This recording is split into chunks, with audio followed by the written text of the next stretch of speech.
யாவரும் வெளிப்படுத்தின விசேஷம் 2வது அதிகாரம் 20வது வசனத்தை வாசிக்கலாம்.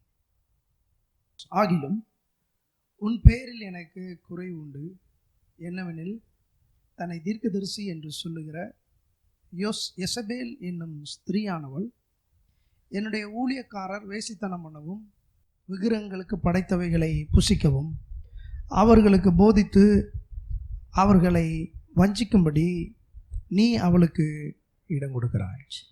இதே பிள்ளையில் கடந்த பல மாதங்களாக வெளிப்படுத்தின விசேஷத்தில் இருக்கிற 7 சபைகளை குறித்து நான் பேசி வருகிறேன்.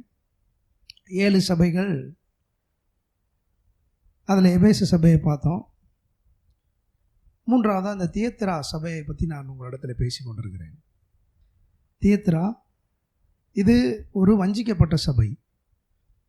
வஞ்சிக்கப்பட்ட சபைனா என்னன்னு நீங்கள் முதல்ல புரிஞ்சுக்குங்க. அதாவது ஏமாற்றப்பட்ட ஒரு கூட்டம், சத்தியம் எது அசத்தியம் எது என்று புரிந்து கொள்ள முடியாதபடிக்கு ஏமாற்றப்பட்ட ஒரு கூட்டம். ஒரு பிரசங்கம் ஒரு முழு கூட்டத்தை எளிதாக ஏமாற்றிவிடும். இங்கே 7 சபைகளை பற்றி அப்போஸ்தலனாகிய யோவான் ஒரு வெளிப்பாட்டு அறிவோடு பேசுகிறார். 7 சபைகளும் அன்ற காலகட்டத்தில் இருந்தவைகள். 7 சபைகளும் அப்போஸ்தலனாகிய யோவான் காலத்திலே இருந்தவைகள். அந்த 7 சபைகளினுடைய நிலையை அவர் பேசுகிறார். அந்த 7 சபைக்கும் அப்போஸ்தலனாகிய பவுல் போய் பார்த்து சொல்லலை, பரிசுத்த ஆவியானவர் சொன்னதை எழுதி வச்சிருக்கிறார். அந்த 7 சபையும் இன்றைக்கு உங்களையும் என்னையும் குறிக்கிறதா இருக்கிறது என்பதை நீங்கள் நானும் மறந்துடக்கூடாது. யாரையோ சொல்கிறாங்க அப்படின்னு நினச்சிக்க கூடாது.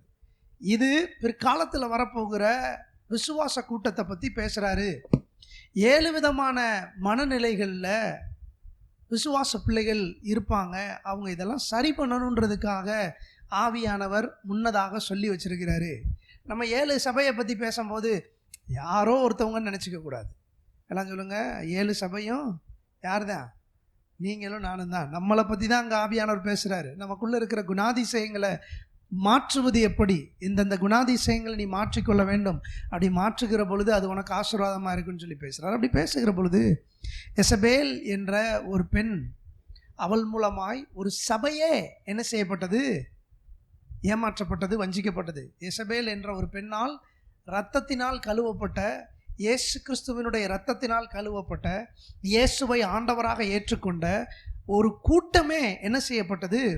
நல்லா கவனிக்க, நாங்கள் என்ன சொல்லப்பட்டிருக்குன்ற கவனிக்கணும். போதகத்தினால் என அவர்களுக்கு விக்கிரகங்களுக்கு படைத்தவைகளை புசிக்கவும் அவர்களுக்கு போதித்து. அப்போ ஒரு போதகம், it deceives you entire life. உங்களுடைய முழு வாழ்க்கையையும் ஒரு போதகம் என்ன செய்யப்படும்? மாற்றி போடும். அப்படிப்பட்ட போதனைகள் என்னென்னு சொல்லி தான் நான் உங்கள்கிட்ட பேசிக்கிட்டு இருக்கிறேன். பல வாரமாக பேசிக்கிட்டு இருக்கேன். அநேகருக்கு பொருளாதார செழிப்பு, பொதுவாக கிறிஸ்தவ மக்களுக்கு அது ஒரு அவேஷனாகவே இருக்குது. பொருளாதார செழிப்பு அப்படின்றது ஆத்தடி வேணாம். ஆண்டவரே சொல்லியிருக்கிறார், பொருளாதார செழிப்பு இருக்கவே கூடாது. பணம் வந்துருச்சுன்னா பொருளாதார ரீதியில் நம்ம ஆசீர்வதிக்கப்பட்டுட்டோம் அப்படின்னு சொல்லி சொன்னால் நம்ம ஆண்டவரை விட்டு என்ன செஞ்சுருவோம்?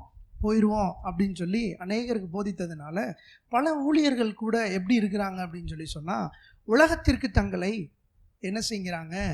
அவர்கள் ஏழையாக இருப்பது போல நடிக்கிறார்கள். இந்த வார்த்தையை சொல்கிறதுல நான் ஒன்றும் சங்கடம்லாம் படலை, உண்மையை ஓப்பனாக சொல்கிறேன். They are acting. தேவனுடைய திட்டம் என்ன? பிரியமானவனே, உன் ஆத்துமா வாழுகிறது போல எல்லாவற்றிலும் வாழ்ந்து, சத்தமாக சொல்லுங்கள், சுகமாக இருக்க விரும்புகிறேன். ஆண்டவருடைய திட்டமே இந்த பூமியில் நீங்களும் நானும் எப்படி இருக்க விரும்புகிறார்? நல்லா இருக்கிறோம். என் பிள்ளை ஒன்றுமே இல்லாமல் ஏழ்மையாக கல்யாணம் பண்ணி கொடுக்கும்போது மட்டும் மாப்பிள்ளை என்ன வேலை பார்க்குறாருன்னு சொல்லி தெரிஞ்சுக்கணும். மாப்பிள்ளை எப்படி சம்பாதிக்கிறாருன்னு தெரிஞ்சுக்கணும். மாப்பிள்ளைக்கு வீடு இருக்கான்னு தெரிஞ்சுக்கணும். மாப்பிள்ளைக்கு வாசல் இருக்கா, மாப்பிள்ளை நல்ல உத்தியோகத்தில் இருக்கான்னு தெரிஞ்சுக்கணும். ஏன் அப்பா மட்டும் ஏசுனார் தம்பி, ஏசுனாரை நம்பி வாழ்க்கை வாழ்கிறாரு அப்படி சொல்கிறது இல்லை. அப்படி சொல்லி கேட்டிருக்கீங்களா? அப்படிலாம் யாரும் சொல்கிறது இல்லை. என்ன உத்தியோகம் பண்ணுறாரு, எப்படி சம்பாதிக்கிறாரு, அவர் உத்தியோகத்தில் அவருக்கு குடும்பம் நடத்துகிற அளவுக்கு தகுதி இருக்கா, இதெல்லாம் பார்த்து தானே பொண்ணு கொடுக்குறோம். இந்த உலக அறிவை ஏன் தேவ பிள்ளைங்க கழட்டி வச்சுறாங்க சர்ச்சுக்கு வரும்போதும் தெரியல. நீங்கள் நல்லா இருக்கணும்னு உங்கள் அம்மா அப்பா நினைக்கிறத காட்டிலும் தேவன் அதிகமாக நினைக்கிறார். நான் சொல்கிறேன், நீங்கள் நல்லா இருப்பீங்க. ஏன் தெரியுமா? ஏன் தெரியுமா? சத்தியம் உங்களை சும்மா இருக்க விடாது. உன்னை நல்லா மாற்றும். அலங்கோலமான உன் வாழ்க்கையை எப்படி மாற்றும்? அலங்காரமாக மாற்றும். எப்படி மாற்றும்? சத்தமாக சொல்லுங்கள். அலங்காரம். இது கெட்ட வார்த்தை கிடையாது, நல்ல வார்த்தை. எல்லாம் சொல்லுங்கள், நான் அலங்காரமாக இருப்பேன். சத்தமாக சொல்லுங்கள், நான் அலங்காரமாக இருப்பேன். ஆண்டவருடைய திட்டம் தான் நீங்கள் அலங்காரமாக இருக்கிறது தான். இந்த பிள்ளையில் அப்படி நான் பிரசங்கம் பண்ணிகிட்டு இருக்கிறேன். அதை தான் நான் அந்த இத்தனை வாரங்களாக பேசிகிட்டு இருக்கேன். செழிப்பு தேவனுடைய திட்டம். அப்போ செழிப்பு வரும்போது அநேகருக்கு ஒரு பெரிய ஒரு கன்ஃபியூஷன் என்ன அப்படின்னு சொல்லி சொன்னால், அவங்க சொல்கிற அந்த ஒரு கருத்து, நம்ம பண ரீதியில் நம்ம ரொம்ப பெரிய ஆட்களாக மாறுறதை காட்டிலும் மன ரீதியில் நம்ம பெரிய ஆளாக மாறிடணும் அப்படின்றாங்க. மனசில் நீங்கள் பெரிய ஆளாக இருந்தால் பணத்துலேயும் நீங்கள் பெரிய ஆளாக தான் இருப்பீங்க. எத்தனை பேர் ஆமென் சொல்கிறீங்க? ஏன்னா உங்கள் மனசு தான் உங்கள் குணத்தில் உங்களுக்கு கொண்டு வரப்போகுது. மனம் குறுகிய வட்டமாக இருக்கிற பொழுது தேவன் நினச்சா கூட உங்களை என்ன செய்ய முடியாது. கவனிங்க, மனம் எப்பொழுதுமே விசாலமாக இருக்கும்னா கண்டிப்பாக என்ன செய்வாங்க? கர்த்தர் நிறையா கொடுப்பார். எத்தனை பேர் ஆமென் சொல்கிறீங்க? உலகத்தில் ஒரு பழமொழி இருக்குது, இறக்கின கிணறுல தான் ஏராளமாக சுரக்கும். எத்தனை பேர் ஆமென் சொல்கிறீங்க? இதெல்லாம் அனுபவிச்சனால நான் சொல்கிறேன். பாருங்கள், கர்த்தர் சொல்லியிருக்கிறாரு, பொருளாதார ரீதியில் தேவன் உங்களை ஆசீர்வதிக்கிறதுக்கு தேவன் சில வழிமுறைகளை வைத்திருக்கிறார். அதான் நான் போன வாரம் சொன்னேன். தசம பாகம் ஒரு பெரிய தேவனுடைய திட்டம். அது எதுக்கு அப்படின்னா, ஃபஸ்ட்டு முதல் எடுத்தோன்னே யாருக்கு? ஏன்னா முதல் ஒரு பங்கு இருக்கிற 9 பங்கை என்ன செய்ய போகுது? பரிசுத்தப்படுத்த போகுதுன்னு நான் சொன்னேன். சரி, இன்னைக்கு நான் என்ன சொல்ல போகிறேன் அப்படின்னா, பொருளாதார ஆசீர்வாதத்தை பெற்றுக்கொள்வதற்கு 10 கற்பனைகள் என்ன சொல்லுகிறார்? பொருளாதார ஆசீர்வாதத்தை பெற்றுக்கொள்வதற்கு 10 கற்பனைகள். நம்ம நிறைய நேரத்தில் 10 கற்பனையை பேசாதனால, 10 கமாண்ட்மெண்ட்ஸை பேசாதனால அது அநேகருக்கு விளங்கலை. ஆனால் எல்லாமே எங்கேருந்து தான் ஆரம்பிக்குது? 10 கற்பனைகள்லேருந்து தான் ஆரம்பிக்குது. இன்றைக்கி இன்னைக்கு மட்டும் 3 நான் எக்ஸ்பிளைன் பண்ண போகிறேன். சரிங்களா? யாத்ராம் புஸ்தகத்தை திருப்போம். 20வது அதிகாரம். யாத்ராம் புஸ்தகம் 20வது அதிகாரம் 3வது வசனம். முதல் கற்பனை என்ன? என்னையன்றி உனக்கு வேறே தேவர்கள் உண்டாயிருக்க வேண்டாம். என்னையன்றி உனக்கு வேறே தேவர்கள். இதுதான் முதல் கற்பனை. There is no God other than me. என்னை தவிர உனக்கு வணங்குவதற்கு வேற ஒன்று இருக்க வேண்டாம். எல்லாம் சொல்லுங்க, தேவனே ஆண்டவர், இயேசுவே ஆண்டவர். சத்தமா சொல்லுங்க, இயேசுவே. எத்தனை பேர் இயேசுவே ஆண்டவர்னு சொல்றீங்க? இயேசுவும் ஆண்டவர்னு சொன்னாதான் பிரச்சனை. இயேசுவே எல்லாம் சொல்லுங்க, இயேசுவே. எனக்கு கன்ஃபியூஷன் இருக்கு, ஒரு சின்ன தடுமாற்றம் இருக்கு, நான் அதை சொல்றதுக்கு விரும்பலைன்னா, அந்த இடத்துக்கு வர்றதுக்கு அதுக்கு பேர் தான் ரட்சிப்புன்னு சொல்றோம். அந்த இடத்துக்கு வர்றதுக்கு பேர் தான் என்ன சொல்றோம்?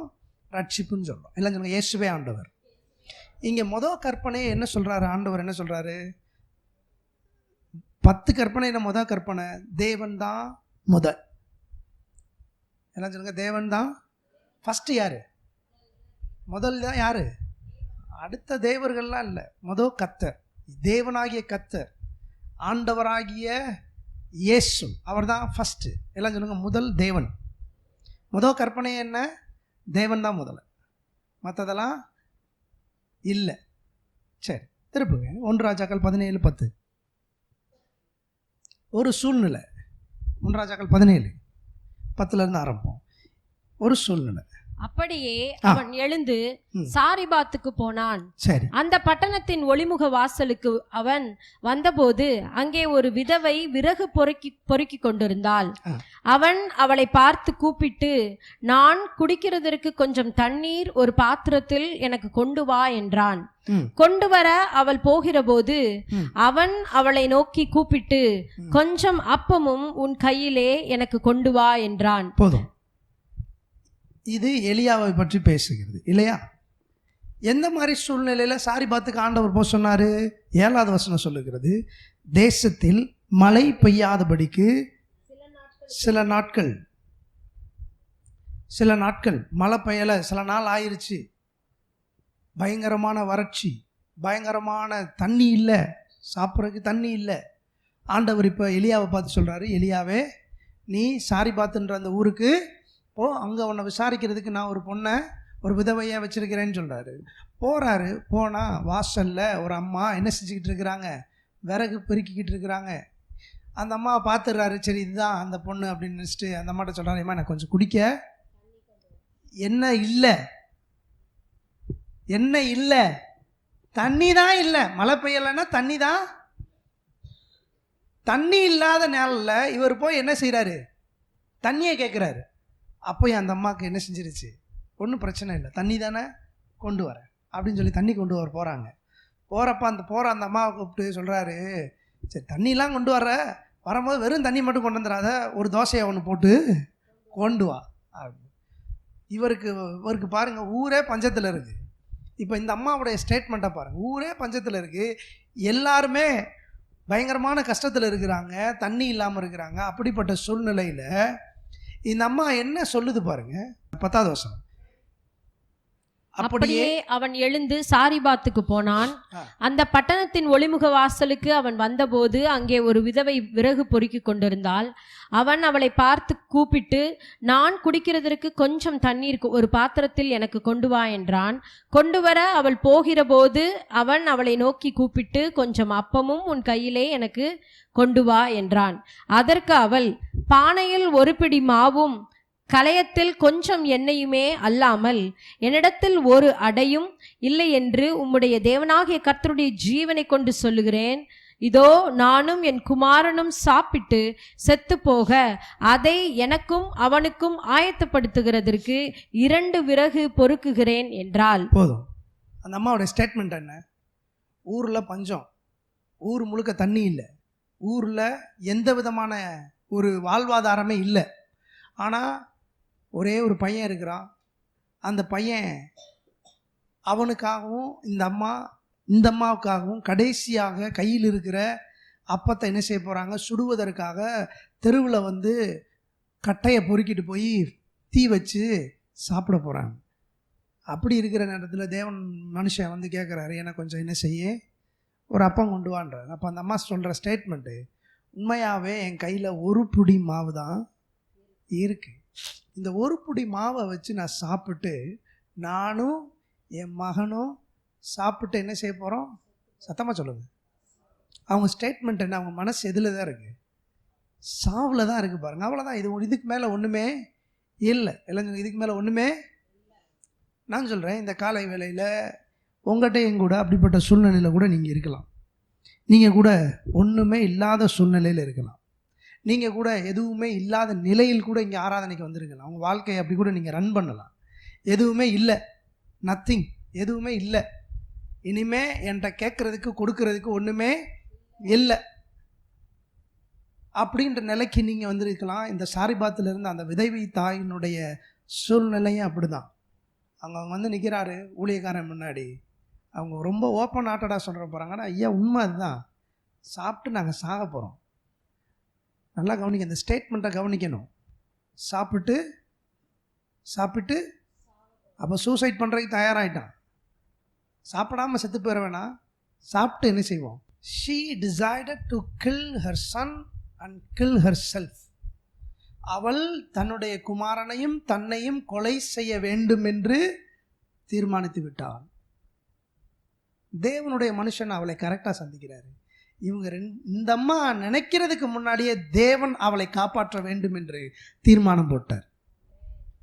நான் திருப்பி சொல்கிறேன், காக்கா முன்னாடி வந்துச்சா, எலியா முன்னாடி வந்தாரா? சொல்லுங்க. ஆண்டவர் யாரை ஆயத்தப்படுத்தினா? காக்காவை ஆயத்தப்படுத்தினாரா, எலியாவை ஆயத்தப்படுத்தினாரா? காக்காவை தான் முதல்ல ஆயத்தப்படுத்தினார். காக்காவை ஆயத்தப்படுத்தினதுக்கு அப்புறம் தான் எலியாவிட்டையே விஷயத்தை சொன்னார். எலியாவே நீ போய் எங்கே போயிரு, கேரி தாட்சங்கரையில், ஏன்னா நான் ஏற்கனவே உனக்கு சாப்பாடு போடுறதுக்கு காக்காட்ட சொல்லிட்டேன். சாரிபாத்தை சேர்ந்த விதவையே, நீ சாகலான்னு முடிவு பண்ணியிருக்க, உன்னை காப்பாற்றுறதுக்கு ஒரு தேவ மனுஷன் அனுப்புகிறேன்.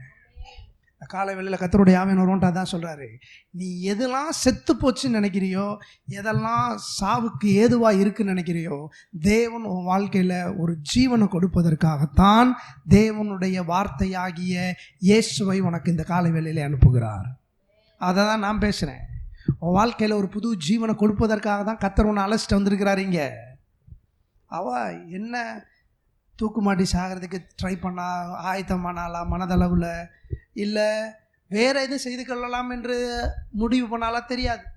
பட் ஆனால் டிசைட் பண்ணிட்டா, சாகிறதும் சாகிறோம், சாப்பிட்டு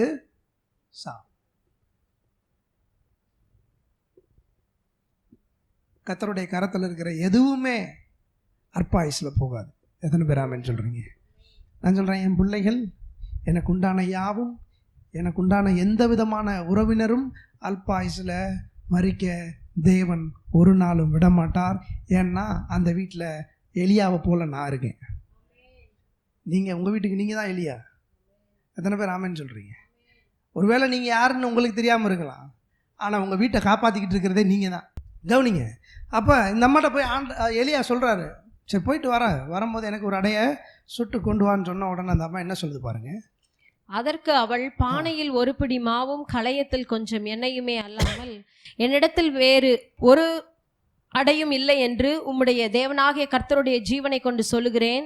இதோ நானும் என் குமாரனும் சாப்பிட்டு செத்து போக அதை எனக்கும் அவனுக்கும் ஆயத்தப்படுத்துகிறதற்கு 2 விறகு பொறுக்குகிறேன் என்றாள். அப்பொழுது எலியா அவளை பார்த்து, பயப்படாதே, நீ போய் உன் வார்த்தையின்படி ஆயத்தப்படுத்து. ஆனாலும் முதல் அதிலே எனக்கு ஒரு சிறிய அடையை பண்ணி என்னிடத்தில் கொண்டு வா, பின்பு உனக்கும் உன் குமாரனுக்கும் பண்ணலாம். பார்த்தீங்களா? வார்த்தையின்படியே ஆயத்தப்படுத்து, பயப்படாத. ஆனா முதல்ல யாருக்கு? யாருக்கு? சத்தமா சொல்லுங்க. 10 கற்பனையில் கற்பனை என்ன? தேவன். 10 கற்பனையில் கற்பனை என்ன? தேவன். இந்த அம்மாட்ட எலியா சொல்றாரு, எனக்கு கொண்டு வா, நீ சாப்பிட்றாத, அதில் ஒரு சிறிய அடையை செஞ்சு என்னட்ட என்ன செய். தேவப்பிள்ளை கவனி, முதல்ல நீ எப்பயுமே தேவனை வைப்பன்னு சொல்லி சொன்னால் உன் வாழ்க்கையில் அது பொருளாதாரமாக இருக்கலாம், அது நேரமாக இருக்கலாம், அது குடும்பமாக இருக்கலாம், எதுவாக இருந்தாலும் தேவனை முதல்ல வைக்கிறோம் அப்படின்னாலே அங்கே மகிமை வெளிப்பட போகுதுன்னு அர்த்தம். உன் வாழ்க்கையே மகிமையாக மாறப்போகுதுன்னு அர்த்தம். தேவன் பாருங்க, தேவனை யார் வைக்கிறாங்களோ அந்த பிள்ளைகளுடைய வாழ்க்கையை தேவன் ஒரு நாளும் விட்டுறது கிடையாது.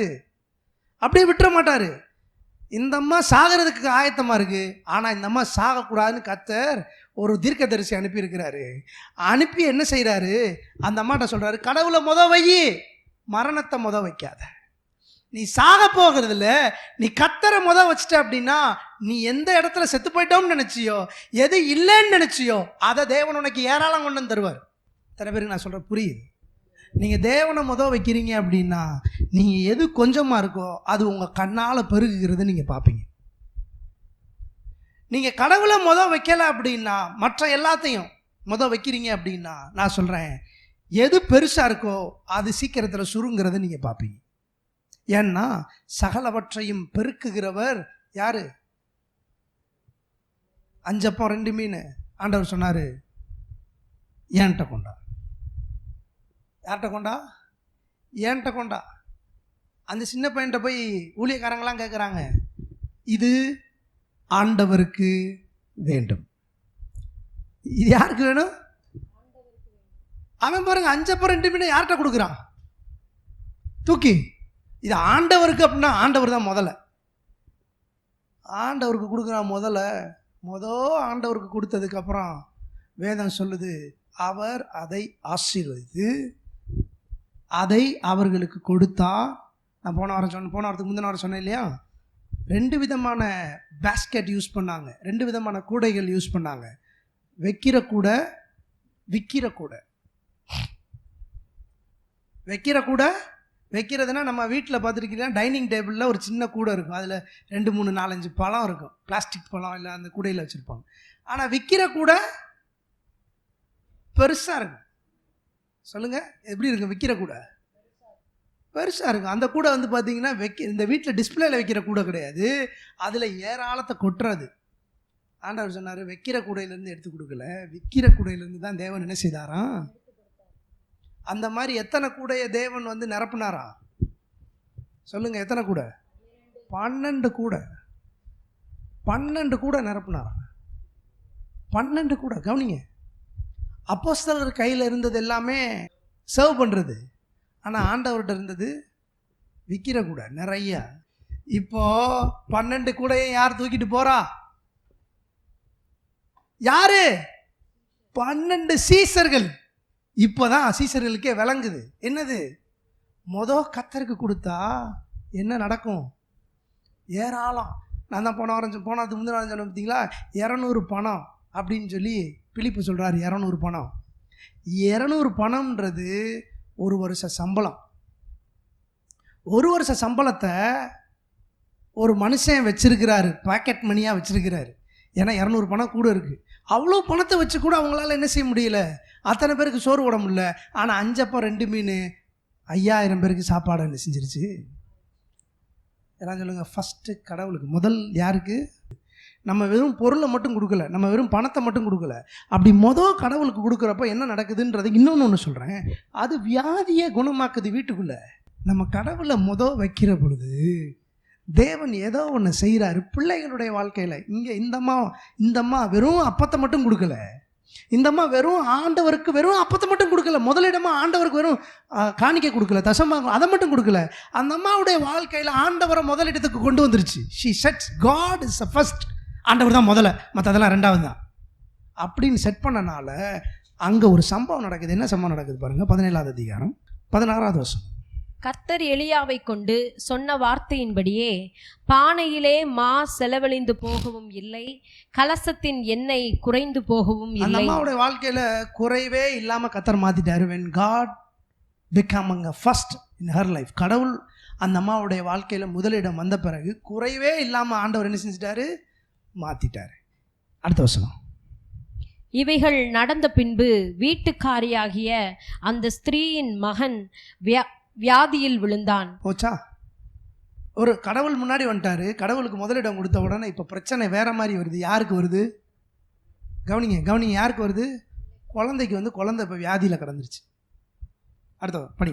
அவனுடைய சுவாசம் போகும் மட்டும் அவனுடைய வியாதி அதிகரித்து கொண்டே இருந்தது. அந்த பையன் உயிர் போற வரைக்கும் அந்த வியாதியினுடைய கொடுமை தீரவே இல்லை.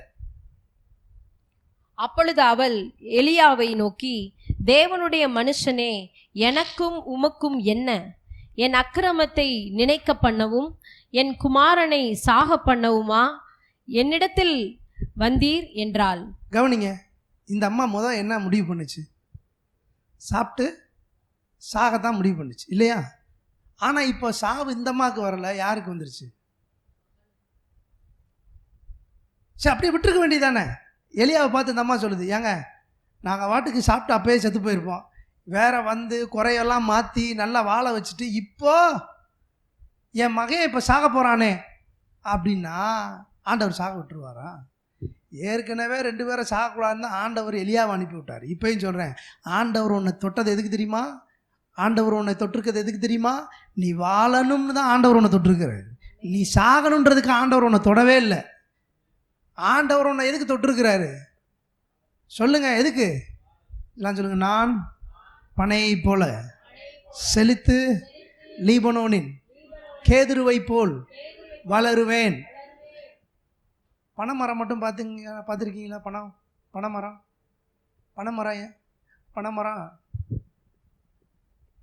எவ்வளவு வறட்சி இருந்தாலும் பனைமரத்தினுடைய வளர்ச்சியை தடுக்கவே முடியாது. எவ்வளவு பெரிய காத்தடிச்சாலும் பனைமரம் மட்டும் முறிஞ்சே விழுகாது. எவ்வளவு பெரிய வெயில் அடித்தாலும் பனைமரம் மட்டும் சாகவே சாகாது. ஆண்டவருக்கு தெரியும். அப்படிப்பட்ட ஒரு மரத்தை கண்ணு முன்னாடியே வச்சு ஆண்டவர் சொல்கிறாரு, பனையை பார்த்துக்க, பனையை போல தான் நீ இருப்ப. எவ்வளவு பெரிய வறட்சி வரட்டும், எவ்வளவு பெரிய காற்று வீசட்டும், எவ்வளவு பெரிய பிரச்சனை வந்து உன் மேலே மோதினாலும் நீ பனையை போல செழித்து லீபனோனின் கேதுருவை போல. ஆண்டவர் அந்த பையன் செத்து போயிட்டான். இப்போ எலியாட்ட வந்து அந்த அம்மா சொல்லுது, என்னங்க இப்படி சாக விட்டுட்டீங்க அப்படின்னு. 19வது வசனத்தை பாருங்க. அதற்கு அவன், உன் குமாரனை என்னிடத்தில் தா என்று சொல்லி அவனை அவன் மடியிலிருந்து எடுத்து தான் தங்கி இருக்கிற மேல் வீட்டிலே அவனை கொண்டு போய் தன் கட்டிலின் மேல் வைத்து. போதும் எல்லாம் சொல்லுங்க. அந்த அம்மாக்கு இருந்தது எத்தனை பிள்ளை? இந்த அம்மா என்ன செஞ்சிச்சு? அடைய யார்கிட்ட கொடுத்துச்சு? ஊழியக்காரன்ட்ட கொடுத்துச்சு. இப்போ இந்த மூத்த பிள்ளைய யார்கிட்ட கொடுக்குது? சத்தமா சொல்லுங்க. மூத்த பிள்ளைலாம் யாருக்கு? மூத்ததா பிறந்ததெல்லாம் யாருக்கு தான்? ஆண்டவருக்கு தான். ஊழியக்காரன் இல்லை, ஆண்டவருக்கு. எல்லாம் சொல்லுங்க, ஆண்டவருக்கு.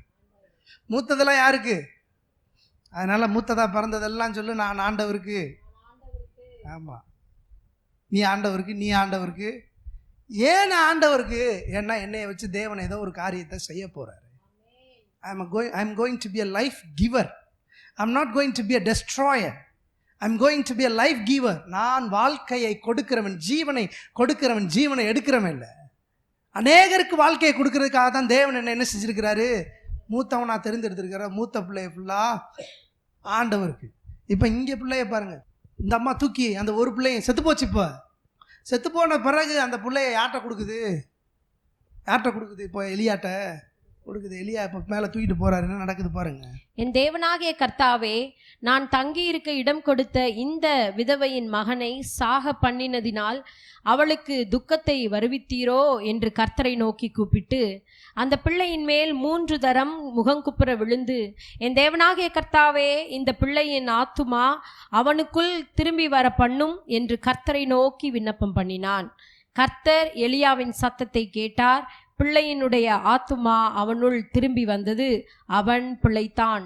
அப்பொழுது எலியா பிள்ளையை எடுத்து மேல் வீட்டிலிருந்து அவனை கீழ் வீட்டிற்குள் கொண்டு வந்து அவனை அவன் தாயினிடத்தில் கொடுத்து, பார், உன் பிள்ளை உயிரோடு இருக்கிறான் என்று சொன்னான். கவனி, அநேக பெற்றோருக்கு சில விஷயங்கள் விளங்க மாட்டேங்குது. ஏன்டா பிள்ளையை கடவுளுடைய சமூகத்தில் வளர்க்கணும்னு, ஏன் பிள்ளைகளை ஆண்டவருடைய சமூகத்தில் கொண்டு போய் விடணும்னு. நீ ஆண்டவருடைய சமூகத்தில் கொண்டு போய் விட்டா திருப்பி உன் பிள்ளை ஓன்ட்ட வரும். கவனிங்க, நீங்கள் உங்கள் பிள்ளைகளை ஆண்டவர்கிட்ட விட்டா உங்கள் பிள்ளை திருப்பி என்ன செய்யும்?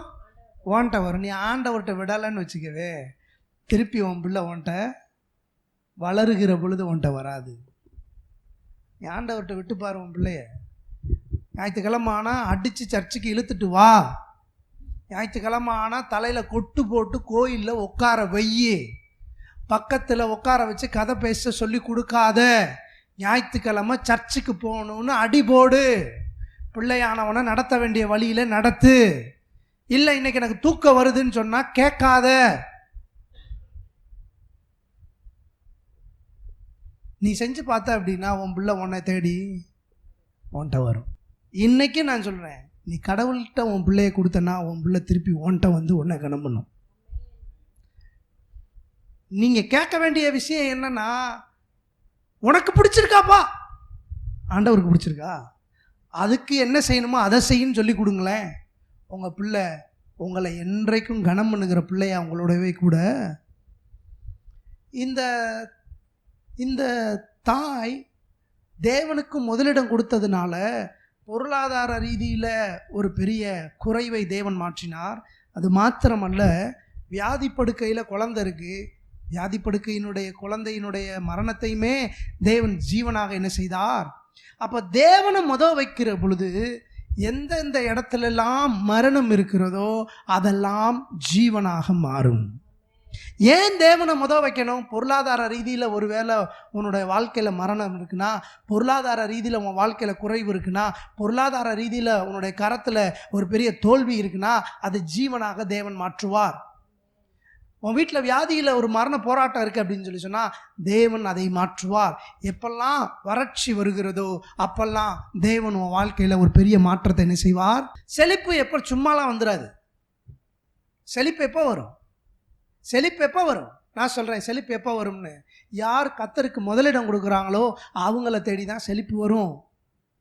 யார் தேவனுக்கு முதலிடம் கொடுக்குறாங்களோ அவங்கள தேடி தான், அதுக்கு பேரே வச்சுருக்கிறாங்க செல்வம்னு.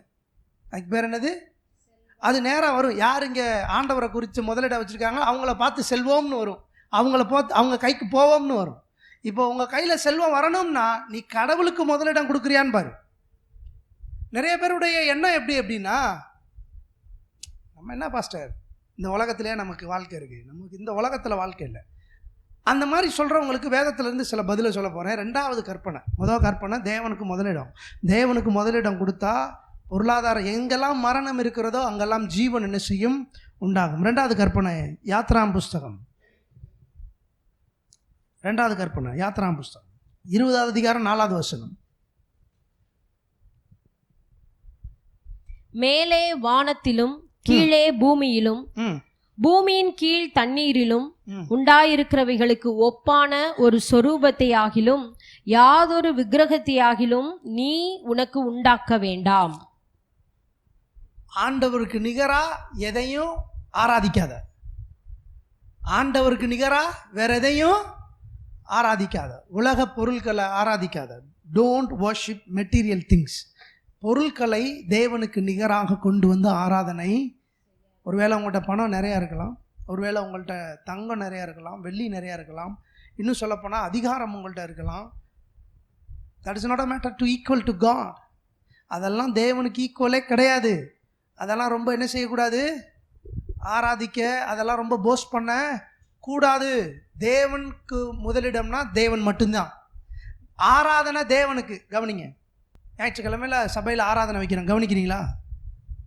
ஞாயிற்றுக்கிழமையில் சபையில் என்ன செய்கிறோம், ஆராதனை வைக்கிறோம் இல்லையா? இப்போது நீங்கள் உங்களுடைய மனதில் சில காரியம் இருக்குது. ஞாயிற்றுக்கிழமையில் பல வேலைகள் இருக்கும். ஆனால் ஒரு ஞாயிற்றுக்கிழமை தான் நம்மளை ஆண்டவரை ஆராதிக்கிறதுக்கு குடும்பமாக கூடி வர்றோம். இப்போ நிறைய பேர் சொல்லலாம், நான் வீட்டிலேயே ஆராய்ச்சிக்கிறேனே பாஸ்டர், என்ன இருக்குது, ஆண்டவர் எல்லா இடத்துலையும் வர்றாரு இல்லையா? ஆண்டவர், எனக்கும் ஆண்டவர் வீட்டில் ஆராதிக்கும் போது ஆண்டவர், எஸ் அஃப்கோர்ஸ் ஆண்டவர் ஆராதிக்கலாம். ஆனால் ஆண்டவர் ஞாயிற்றுக்கிழமை ஆராதனையை எதுக்கு வச்சிருக்கிறாருன்றத குறித்த அறிவு ரொம்ப முக்கியம். நாம் எல்லாம் சேர்ந்து என்ன செய்கிறோம் அப்படின்னா, இந்த இடத்துல நம்ம முதல்ல ஆவி மனுஷன்றதை முதல்ல நம்பணும். நம்ம வெறும் மாம்சம் கிடையாது. இந்த இடத்துல நம்ம தேவனை ஆராதிக்கிற பொழுது இங்கே இருக்கிற கார்ப்பரேட் அனாயிண்டிங் என்று சொல்லுகிறார்கள், குழுவாக கூடி ஆராதிக்கிற பொழுது உண்டாகிற மகிமை, அந்த அபிஷேகம், அது என்ன செய்யுது அப்படின்னா, என் வீட்டுக்குள்ள நான் போகிற பொழுது, என் வேலை ஸ்தலத்தில், என் குடும்பத்தில் ஒரு பெரிய வேலை செய்யுது. டெரிமைசன் ஒரு ஊழியக்காரர் அடிக்கடி சொல்லுவார். அவர் நல்லா ஆராதிச்சுட்டு போனால், அவர் ஒரு சுவிசேஷகர் பாருங்க, காடுகளில் போய் ஊழியம் பண்ணுறவர். அவர் அடிக்கடி சொல்லுவார், நான் போகிறப்பெல்லாம் நல்லா ஆராதனை பண்ணி நல்லா துதிச்சுட்டு நல்லா ஒன்று சேர்ந்து ஆராதிச்சுட்டு போகிறப்பெல்லாம் என்னை பிசாசு தொடுறதுக்கே யோசிக்க ஆரம்பிச்சிருவான் அப்படின்னு. தேவப்பிள்ளைய கவனிங்க, எதுக்கு சர்ச்சு, எதுக்கு இங்கே ஆராதனை? தேவனுக்கு நிகராக வேற எதையும் ஆராதிக்காத அப்படின்னா என்ன அர்த்தம்? மேலே வானத்திலும் கீழே பூமியிலும் அவருக்கு நிகராக எதுவுமே ஆராதனைக்கு உட்பட்டது. நான் கேட்குறேன், பார்வோன்ட்ட போய் மோசே என்ன கேட்டார்? சத்தமா சொல்லுங்க, விட்டானா? சத்தமா சொல்லுங்க. ஆராதனை, ஆண்டவருக்கு ஆராதனை பண்ணுறது பிசாசுக்கு சுத்தமாக பிடிக்காது. நீங்கள் ஆண்டவருக்கு மகிமை கொடுக்கறத ஏற்றுக்கொள்ள முடியாது. ஆகையினால தான் உனக்கு வேறு வேறு வேலைகளை கொடுத்து நீ ஒரே இடத்துல உட்காரு, நீ இந்த வேலையை பாரு, உன் உடம்புல ஒரு சோர்வை கொடுத்து. பார்த்துருக்கீங்களா? திங்கக்கிழமையிலேருந்து சனிக்கிழமை வரையும் உடம்பு நல்லா இருக்கும். சனிக்கிழமை ராத்திரி படுத்து காலையில் எந்திரிக்கும் போது தான் தெரியும், இன்னும் சம்மந்தமே இல்லாமல் ஒரு பக்கம் வலிக்குது. அது வரைக்கும் ஒன்றும் தெரியாது, எந்த விதமான ஃபோன் காலும் வராது. ஞாயிற்றுக்கிழமை காலையில் ஆராதனைக்கு கிளம்பும் போது தான் பாஸ் ஃபோன் பண்ணுவார், இந்த இடத்துக்கு இது வரணும், அந்த இடத்துக்கு அது வரணும். ஏன் தெரியுமா? நீ இன்னைக்கு போய் ஆராதிச்சு கார்பரேட் அனாயிண்டிங்கை வீட்டுக்கு கொண்டு வந்துட்ட அப்படின்னா பிசாசும் உன் குடும்பத்தில் வேலை செய்ய முடியாது. அது அவனுக்கு நல்லா தெரியும். நீ 7 நாள் சவால்கள் இல்லாமல் வேலை செய்ய, ஒரு நாள் தேவனுக்கு பரிசுத்தப்படுத்துன்னு ஆண்டவர் சொல்றாரு. நீ 6 நாளும் சவால்களை சமாளிக்க, சவால்களில் சாதிக்க, சவால்களை மேற்கொள்ள, சவால்களை முறியடிக்க, உனக்கு எதிராக வேலை செய்கிற அத்தனை காரியங்களிலும் அவைகள் எல்லாவற்றையும் ஜெயிக்க ஒரு நாள் தேவ சமூகத்தில் ஆரம்பி. அதான் முத. இன்னைக்கு ஞாயிற்றுக்கிழமை கர்த்தருடைய சமூகத்தில் கொடுக்குறீங்க டைமு, இங்கேருந்து ஆரம்பிக்கிறீங்க. எதுக்கு தெரியுமா? மிச்சம் இருக்கிற 6 நாளும் இதே தேவ பலத்தோட இந்த 6 நாட்களை முடிக்க. ஏசாயா 39 இங்கே ஒருத்தவர் இருக்கிறாரு. இவர் என்ன சொல்கிறார் பாருங்க. ஏசாயா 39 2வது வசனத்தை வாசிக்கிறேன். எசேக்கியா அவர்களை கண்டு சந்தோஷப்பட்டு தன் பொக்கிஷ சாலையையும் வெள்ளியையும் பொன்னையும் கந்தவர்க்கங்களையும் நல்ல பரிமள தைலத்தையும் தன் ஆயுத சாலையை அனைத்தையும் தன் பொக்கிஷ சாலைகளில் உள்ளது எல்லாவற்றையும் அவர்களுக்கு காண்பித்தான். எசேக்கியா தன் அரண்மனையிலும் தன் ராஜ்யபாரத்திலும் எங்கும் அவர்களுக்கு காண்பியாத பொருள் ஒன்றும். யாருக்கு காட்டுறாரு இவர்? பாபிலோன்லேருந்து ஆட்கள் வர்றாங்க. பாபிலோனில் இருக்கிற எல்லாத்துக்கும் என்ன செய்கிறாரு எசேக்கியா? தன்னுடைய எல்லா மகிமையும் என்ன செய்கிறாரு? பார்த்தீங்களா, நான் எவ்வளோ பெரிய ஆளுன்னு பார்த்துக்கடா அப்படின்னு சொல்லி அவர் அப்படியே எல்லாத்தையும் திறந்து திறந்து காட்டுறாரு. அவர் காட்டாத ஒன்றுமே. அடுத்து அப்பொழுது ஏசாயா தீர்க்கதரிசி எசேக்கியா ராஜாவின் இடத்தில் வந்து, அந்த மனுஷர் என்ன சொன்னார்கள், எங்கே இருந்து உம்மிடத்தில் வந்தார்கள் என்று கேட்டான். அதற்கு எசேக்கியா, பாபிலோன் என்னும் தூர தேசத்திலிருந்து என்னிடத்திற்கு வந்தார்கள் என்றான். அப்பொழுது அவன், உம்முடைய வீட்டில் என்னத்தை பார்த்தார்கள் என்று கேட்டான். அதற்கு எசேக்கியா, என் வீட்டில் உள்ள எல்லாவற்றையும் அவர்கள் பார்த்தார்கள், என் பொக்கிஷங்களில் நான் அவர்களுக்கு காண்பிக்காத பொருள் ஒன்றுமில்லை என்றான்.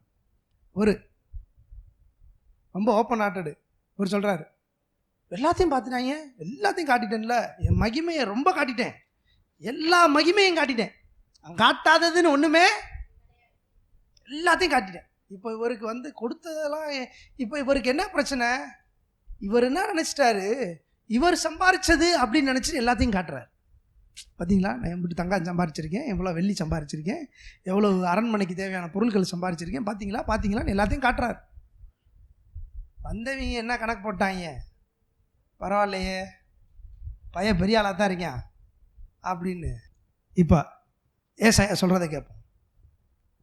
அப்பொழுது ஏசாயா தீர்க்கதரிசி எசேக்கியாவை நோக்கி, சேனைகளுடைய கர்த்தரின் வார்த்தையை கேளும், இதோ நாட்கள் வரும், அப்பொழுது உன் வீட்டில் உள்ளதில் உன் பிதாக்கள் இந்நாள் வரைக்கும் சேர்த்ததிலும் ஒன்றும் மீதியாய் வைக்கப்படாமல் எல்லாம் பாபிலோனுக்கு நீ பெறப்போகிற உன் சந்ததியாகிய உன் குமாரலிலும் சிலர் பாபிலோன் ராஜாவின் அரண்மனையிலே அரண்மனை வேலைக்காரராய் இருப்பார்கள் என்று கர்த்தர் சொல்லுகிறார் என்றார். அப்பொழுது எசேக்கியா, பாருங்க எவ்வளோ பெரிய ஜட்ஜ்மெண்ட்டு இது. எதனால் இந்த ஜட்ஜ்மெண்ட் உண்டாச்சு? மத்தேயு 6:21 சொல்லுகிறது, உங்களுடைய பொக்கிஷங்கள் எங்கே இருக்கிறதோ அங்கே உங்கள் இருதயங்கள். ராஜாவுடைய இருதயம் எங்கே தான் இருந்துச்சு? ஆண்டவர் மேலே இல்லை. அவர் ஆராதனை செய்கிறது ஆண்டவருக்கு இல்லை. எதுக்கு தான்? இவர் ராஜா, இந்த ராஜா இவருடைய வாழ்க்கையை மாற்றினதே கர்த்தர் தான். எப்போ மாற்றினார்னா, இந்த ஆள் செத்து போயிட்டாப்புல. இந்த ஆள் சாக போகிற நேரத்தில் ஆண்டவர் சொன்னார், எப்போ எல்லாத்தையும் ஆயத்தப்படுத்திக்க, நீ சாக போகிற அப்படின்னு சொன்னால், இல்லை ஆண்டவரே என்னை சாகடிச்சிடாதீங்க, என்னை கொன்றாதீங்க, கொஞ்சம் ஆயுஷ் நாட்டில் கூட கொடுங்க ஆண்டவரே அப்படின்னு சொல்லி ஆண்டவர்கிட்ட கெஞ்சி கெதறி ஆண்டவர்கிட்ட கேட்டால், இந்த ஆளுக்கு ஏன்டா ஆண்டவர் வயசை கூட்டி கொடுத்தாருன்ற லெவலுக்கு பாவம் பண்ண ஆரம்பிச்சிட்டான். அதுக்கப்புறம் தான் இதெல்லாம் நடக்குது. இந்த சம்பவம்லாம் எப்போ நடக்குது? ஆயுசை கூட்டினதுக்கு அப்புறம் தான். ஆண்டவர் ரெடி ஆகிட்டாப்புல, இவன் காட்டிடுவேன் பிரச்சனை அப்படின்னு தெரியும். ஆனாலும் ஜெபம் பாருங்க, ஆண்டவரே என்ன செஞ்சிருச்சு, சரி கேட்டியா அவனுக்கு தர்றேன் அப்படின்னு சொல்லி கொடுக்குறாரு. நல்லா கவனிங்க. இப்போ கொடுத்ததுக்கப்புறம் இவருக்கு பெருமை எங்கே வந்துருச்சுன்னா, ஜீவனை கொடுத்த தேவன் மேலே இல்லை, மாறா இவர் சம்பாதித்த பொக்கிஷங்கள் மேலே வந்துருச்சு. இப்போ இவருடைய ஆராதனை முழுவதும் எங்கே வந்துருச்சு? பொக்கிஷங்கள் மேலே. தேவனுக்கு ஈக்குவலாக யாரை பார்த்துட்டா? அவர் சம்பாதித்த பொக்கிஷங்களை பார்த்துட்டாரு. இப்போ பிரச்சனை, ஆண்டவர் சொல்கிறாரு, ஒரு பொட்டு தங்கம் இல்லாமல் எல்லாத்தையும் பாபிலோன் தூக்கிட்டு போவான், நீ அதை பார்ப்ப, உன் பேர பிள்ளைங்க அரண்மனையில் வேலைக்காரனை வேலை பார்ப்பான் அப்படின்னு சொன்னால் என்ன செஞ்சுருக்கணும் இவன்? ஒரு ராஜா, நம்ம ஜெபம் பண்ணால் ஆண்டவர் திருப்பி நமக்கு உயிரை கொடுத்தாரு இல்லையா? அப்படி வந்தப்போ இவன் என்ன செஞ்சுருக்கணும்? மறுபடியும் ஆண்டவர்கிட்ட ஜெபம் பண்ணி உபவாசம் பண்ணியிருக்க வேணாமா? இப்போ இவன் என்ன செய்யறான் பாருங்க.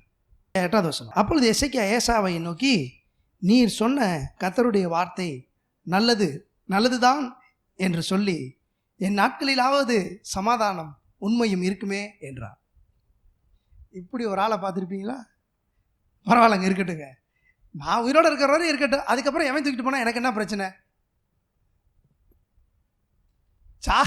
சாக போகிறப்போ ஆண்டவரே நீ சாகடிச்சிடாதீங்க, என்னை கொண்டுறாதீங்க அப்படின்னு சொன்னவன் இப்படி ஏசாயா தீர்க்கதரிசி வந்து சொல்கிறாரு. சொன்ன உடனே மறுபடியும் ரெட்டை உடுத்தி புழுதியில் போய் படுத்து உருண்டு, ஆண்டவரே மன்னிச்சுக்கங்க, என் மனசை நான் மாற்றிக்கிட்டேன், நீங்கள் தான்ப்பா ராஜா, எனக்கு நீங்கள் தான்ப்பா மகிமை, நான் உண்மை மட்டும்தான்ப்பா ஆராதிப்பேன், என் ஆராதனை இந்த பொருள்களுக்கு இல்லைப்பா அப்படின்னு சொல்லுவான்னு பார்த்தா, பரவாயில்ல இருக்கட்டும், பரவாயில்ல நான் வச்சுக்கிறேன், நான் இருக்குமோ நான் சரி, நான் அனுபவிச்சு செத்து போயிடுறேன், வரேன் சாகிறேன், என்னமும் செஞ்சுட்டு போகிறேன், விட்டுருங்க, ஒன்றும் பிரச்சனை இல்லை அப்படின்ட்டேன்.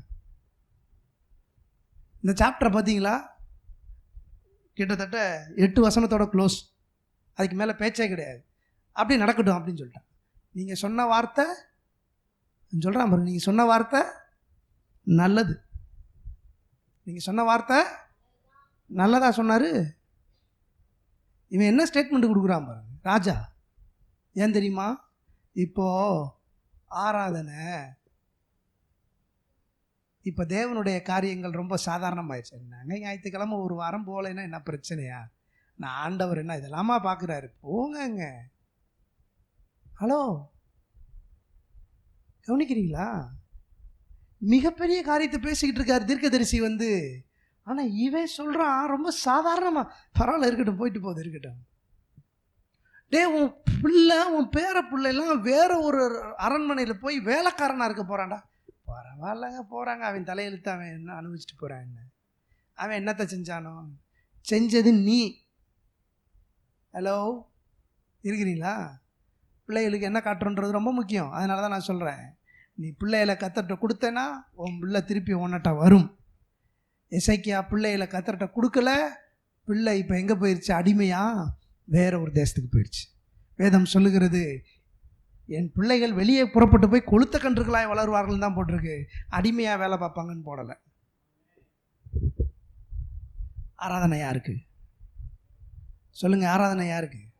கர்த்தருக்கு மட்டும்தான். எவ்வளவு பொருள் வச்சுக்கோங்க, எவ்வளவு பொண்ணு வச்சுக்கோங்க, எவ்வளவு பெரிய வேலையும் பாருங்க, ஆனால் ஆராதனை மகிமை தேவனுக்கு தான், தேவனுக்கு மாத்திரம்தான். சரி, மூன்றாவதா கடைசியா சொல்லி முடிச்சிடறேன். யாத்திராகமம் 20:7 மூணாவது கற்பனை. யாத்திராகமம் 20:7. உன் தேவனாகிய கர்த்தருடைய நாமத்தை வீணிலே வழங்காதிருப்பாயாக. உன் தேவனாகிய கர்த்தருடைய நாமத்தை என்ன செய்யாதிருப்பாயாக? Do not use God's name selfishly. சுயநலத்திற்காக தேவனுடைய நாமத்தை பயன்படுத்தாதே. சுயநலத்துக்காக தேவனுடைய நாமத்தை, இதை எப்படி எடுத்துக்கிறது? அவங்களுக்கு ஒரு ஆதாயம் இருக்கும், ஆனால் அவங்க எப்பயுமே யாரையும் சேர்த்துக்குவாங்க அவங்களுக்கு ஒரு பர்சனலாக அவங்களுக்கு ஒரு ஆதாயம் இருக்கும். அந்த ஆதாயத்தில் யாரை சேர்த்துக்குவாங்க?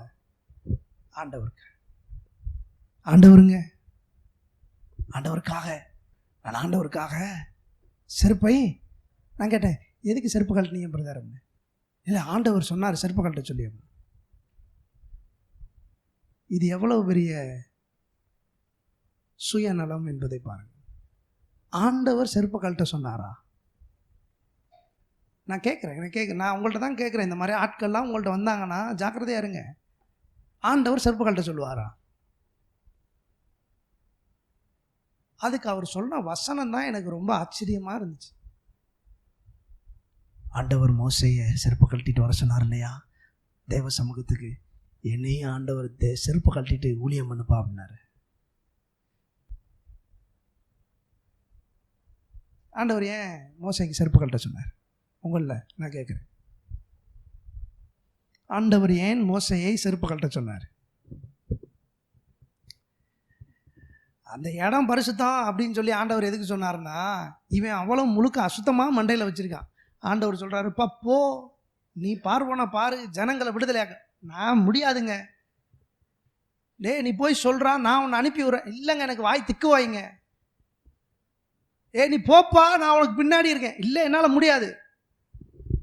முழுக்க 100% மோசே தன்னை இயலாதவன் என்ற எண்ணத்தை தன் மனதிலே அடக்கி வைத்து கொண்டிருக்கிறார். இப்போ ஆண்டவர் ஒரு காரியத்தின் மூலமா அவனுக்கு ஒரு கதையை சொல்ல வர்றாரு. செருப்பை கழட்டி போடு அப்படின்னு சொன்னது அந்த இயலாமை எண்ணத்தை கழட்டி போடுன்னு சொன்னதுக்கு அர்த்தம். ஹலோ, புரியுதா? அந்த இயலாமைன்ற அந்த எண்ணம் இருக்கு பார்த்தீங்களா, அதை கலட்டி போடுறா. என் சமூகத்துக்கு வரும்போது யூ கேன் டூ, கர்த்தர் என்னை பலப்படுத்துகிற கிறிஸ்துவினாலே எல்லாவற்றையும் செய்ய எனக்கு பலன் உண்டு. நீ தேவ சமூகத்துக்கு வந்த அப்படின்னா God empowers you. உன்னை தேவன் பலப்படுத்துவார், நீ எதையும் செய்ய முடியும்.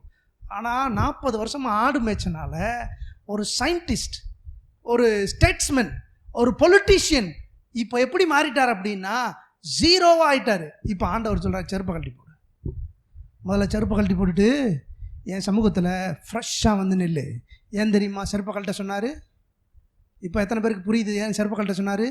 ஏன்னா உலக அசுத்தம் ஃபுல்லாக எங்கே தான் ஒட்டும்? முதல்ல சத்தமாக சொல்லுங்க, உலக அசுத்தம் ஃபுல்லாக எங்கே ஒட்டும்? ஆண்டவர் எதை கழுவி விட்டாரு? ஏன் கழுவினாரு? இந்த மாதிரி எண்ணங்கள் எல்லாம் கழுவு, முதல்ல கழுவப்படு. ஆண்டவர் சொல்றாரு, ஒரு தடவை தான் உச்சந்தலையிலிருந்து உள்ளங்கால் வரை கழுவ முடியும். அதுக்கப்புறம் ஃபுல்லா எதைத்தான் கழுவணும்? ஓயாம எதை கழுவக்கூடாது? தலையையும் காலையும் கழுவிக்கிட்டே இருக்கக்கூடாது.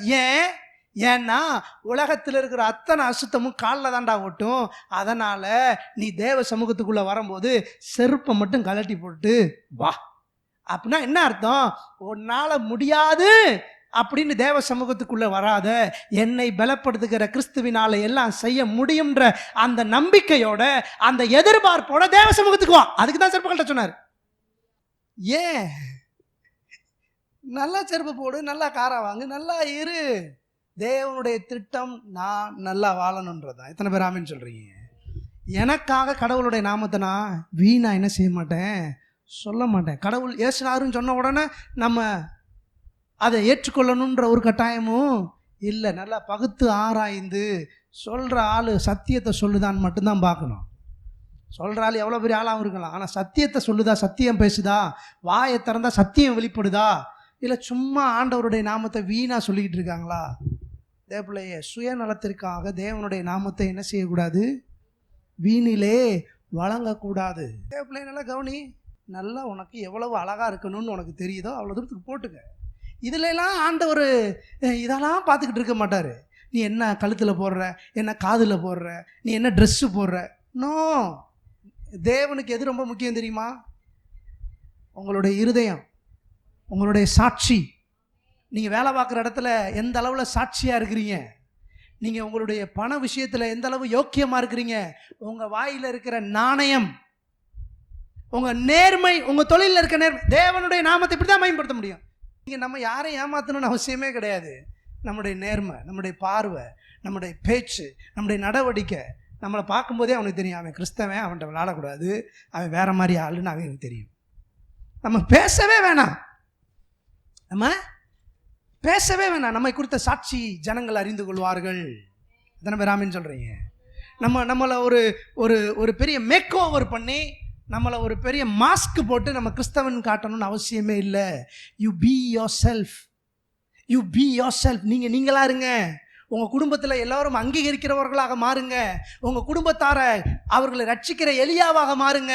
நான் சொல்கிறேன், தேவன் உங்கள் வாழ்க்கையில் நீங்கள் முதன்மையாக இருப்பாருன்னு சொன்னால் நீங்கள் பொருளாதாரத்தை உங்கள் குடும்பத்தை காப்பாற்ற முடியும். உங்கள் குடும்பத்தில் வர்ற மரணத்திலேருந்து உங்கள் குடும்பத்தை காப்பாற்ற முடியும். தேவனுக்கு நீங்கள் முதலிடம் கொடுத்து ஆராதிக்கிறீங்க அப்படின்னு சொல்லி சொன்னால் தேவன் உங்கள் மூலமாக மகிமைப்படுவார். தேவனுடைய நாமத்தை நம்ம வீணில் வழங்க தேவையே இல்லை. எத்தனை பேர் ஆமீன் சொல்கிறீங்க? நான் சொல்கிறேன், பொருளாதார ரீதியாக நீங்கள் செழிப்பாக இருக்க வேண்டும், அது தேவனுடைய திட்டம். அதுக்கு தேவன் முதல்ல வரணும். அதுக்கு யார் தான் முதல் வரணும்? எத்தனை பேர் ஆமேன்னு சொல்கிறீங்க? யாரும் எழுந்திருப்போம். தேங்க்யூ டாடி,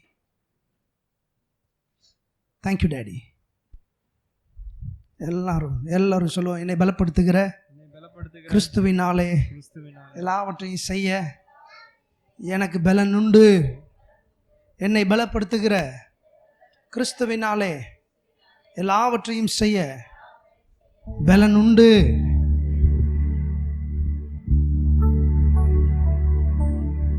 எல்லாரும் ஒரு முடிவெடுங்க.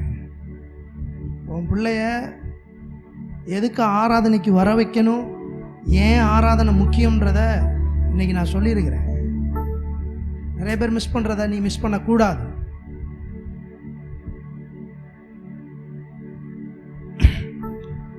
Thank you daddy.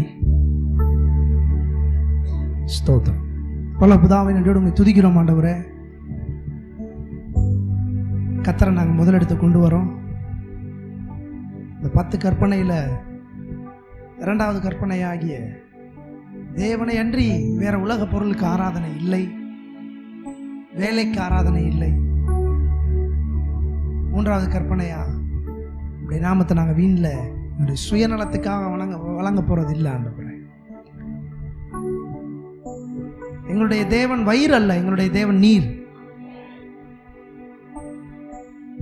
அவர்களுடைய முடிவு அழிவு. ஆனால் தேவனை சாட்சி கொடுக்கிற, உண்மையாய் சாட்சி கொடுக்கிற எங்களுடைய வாழ்க்கையில முடிவு ஜீவன், முடிவு ஜீவன். இந்த சபை இதை கற்றுக்கொள்ளட்டும், இந்த ஜனங்கள் இதை கற்றுக்கொள்ளட்டும். பிள்ளைகளை ஒவ்வொருவரையும் ஆசீர்வதியும். மரண கட்டிலிருந்து தூக்கி விடுகிற கர்த்தருக்கு ஸ்தோத்திரம் என்று சொல்லப்பட்டிருக்கு. அப்படி பிள்ளைகள் ஒவ்வொருவரையும் மரண கட்டுகளில் இருந்து, ஆண்டவரே வறட்சியின் கட்டுகளில் இருந்து, ஏழ்மையின் கட்டுகளில் இருந்து, தரித்திர சூழ்நிலைகளில் இருந்து, இயலாமையிலிருந்து தூக்கி விடுகிறதற்காக ஸ்தோத்திரம். எல்லாரையும் லாசரு கல்லறையிலிருந்து வெளிப்பட்ட போது ஆண்டவரே புது மனிதனாக வெளிப்பட்டதை நாங்கள் வாசிக்கிறோமே ஆண்டவரே. அப்படியாக மக்களை நீங்க கயறுகளை அவர்களுடைய சுற்றி இருக்கிற அந்த சூழ்நிலைகளிலிருந்து வெளிப்பட பண்ணுகிறீர். என் பிள்ளைகளை தலையை உயர்த்துகிறீர், அவர்களை ஆசீர்வதிக்கிறீர், மேன்மைப்படுத்துகிறீர், மகிமைப்படுத்துகிறீர் ஆண்டவரே. பிள்ளைகள் செய்வதெல்லாம் வாய்க்கட்டும் கத்தான். பிள்ளைகளுடைய வாழ்க்கையில் மகிமை ஆண்டவரே குடிகொள்ளட்டும். பார்க்கிற பொழுதே இவர்கள் கர்த்தராலே ஆசீர்வதிக்கப்பட்ட ஜனம் என்பதை அறிந்து கொள்ளட்டும். தொடர்ந்து உம்முடைய நாமத்தை மகிமைப்படுத்தும். அந்த ஒவ்வொருவர் மேலும் உம்முடைய கனமும் மகிமையும் இருக்கட்டும். இயேசுவின் நாமத்தினால் பாதுகாவல் உண்டாகட்டும். பிள்ளைகள் ஒவ்வொருவரும் ரத்தத்தை தெளிக்கிறேன். ஜீவனுள்ள நாளான நன்மையும் கிருபையும் பிள்ளைகளை தொடரட்டும் இயேசுவின் நாமத்தில். கர்த்தாவே, ஓ உம்முடைய வார்த்தைகளை கொண்டு உம்முடைய பிள்ளைகளை நீர் தேற்றினீர், வழி நடத்துகிறீர். அதற்காக உமக்கு நன்றி. இயேசுவின் மூலம் ஜெபிக்கிறோம் ஜீவனுள்ள நல்ல பிதாவே, ஆமென். கர்த்தருடைய ஆசீர்வாதத்தை காக்கடவர். ஆமென். கர்த்தருடைய முகத்தை உம்மை பிரகாசிக்கும் உம்மை கிருபையா இருக்கடவர். ஆமென். கர்த்தருடைய முகத்தை உம்மை பிரகாசிக்கும் உம்மை சமாதானம் கட்டளையிட கடவர். ஆமென். உடைய கர்த்தராகிய இயேசு கிறிஸ்துவினுடைய கிருபை, பிதாவாகிய தேவனுடைய அன்பு, பரிசுத்த ஆவியானவருடைய அன்யோன்ய ஐக்கியம் நம் அனைவரோடும் இன்றும் என்றும் சதா காலங்கள் இருப்பதாக. ஆமென்.